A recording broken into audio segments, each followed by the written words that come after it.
साथियों, ये चिंता का विषय है जिसे लेकर के आप सभी लोगों के सामने उपस्थित हुआ हूँ।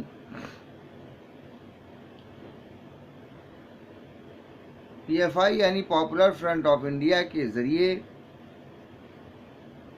26 जनवरी 2022 को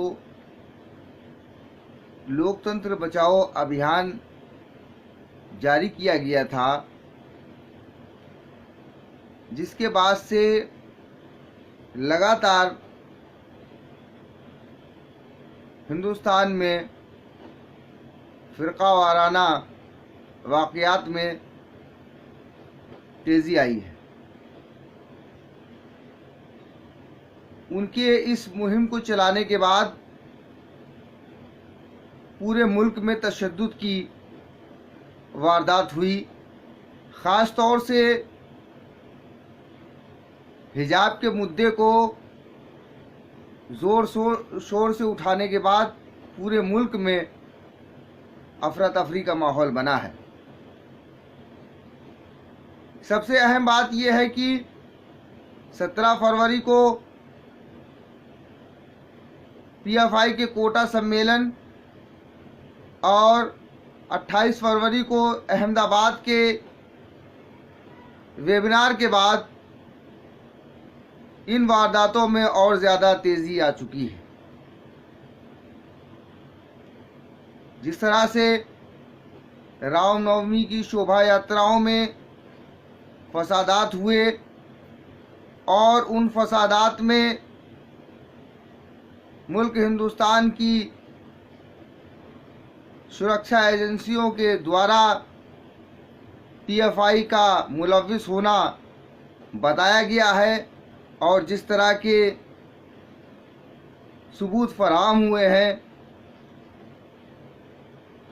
वो बहुत ही तशवीशनाक हैं। यानी कि एक सोची समझी प्लानिंग के तहत संविधान और लोकतंत्र बचाओ के नाम से मुल्क में अराजकता फैलाने का एजेंडा पीएफआई के द्वारा 26 जनवरी 2022 को शुरू किया गया था। इसी एजेंडे को आगे बढ़ाते हुए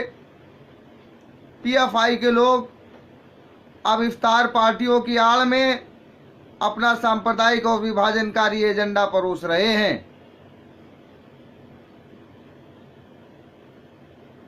29 अप्रैल को कर्नाटक के मैसूर में पीएफआई के लीडर मोहम्मद शकीफ द्वारा एक इफ्तार पार्टी में ये बयान दिया गया कि सीए एनआरसी के नाम पर जो भी प्रोटेस्ट हुआ और उस प्रोटेस्ट में जो भी फसाद हुए उसकी वजह पीएफआई थी। उन घटनाओं में पीएफआई का हाथ होने को स्वीकार करते हुए उन्होंने जो बयानात दिए हैं वो मुल्क के फिरका वाराना माहौल को ख़राब करने वाले हैं। सूफी खानका एसोसिएशन को पूरी आशंका है कि ये तहरीकें जो इफ्तार पार्टियों के नाम से शुरू की जा रही हैं और चलाई जा रही हैं, इनमें जो बयानात दिए जा रहे हैं, इनका मकसद वही है जो उत्तर भारत में रामनवमी की शोभा यात्राओं के बाद दंगे फसाद कराना था और उनका यही मकसद है कि अब वो उत्तर भारत की इन घटनाओं को और पश्चिम भारत में जो उन्होंने दंगों की घटनाएं की हैं उन्हें वो दक्षिण भारत में करें। यानी कर्नाटक, केरल, तमिलनाडु सहित अन्य भागों में ईद के मौके पर तशद्दुद कराना, दंगा फसाद कराना, ये पीएफआई का मकसद मालूम होता है। इसके बारे में सूफी खानका एसोसिएशन ने एक ख़त जनाब वज़ीर दाखिला और कर्नाटक, केरल और तमिलनाडु के मुख्यमंत्रियों को और इन राज्यों के पुलिस महानिदेशकों को इस आशय का लिखा है कि पिछले दिनों जो 29 अप्रैल को कर्नाटक के मैसूर में मोहम्मद शकीफ के द्वारा जो बयानात दिए गए हैं उस पर कार्रवाई की जाए और ईद के त्यौहार को मद्देनज़र रखते हुए पीएफआई पर कड़ी निगाह रखते हुए ऐसे इंतजामात किए जाएं कि कोई ऐसी वारदातें दक्षिण भारत में न घटित हों जो उत्तर भारत में घटित हो चुकी हैं। धन्यवाद।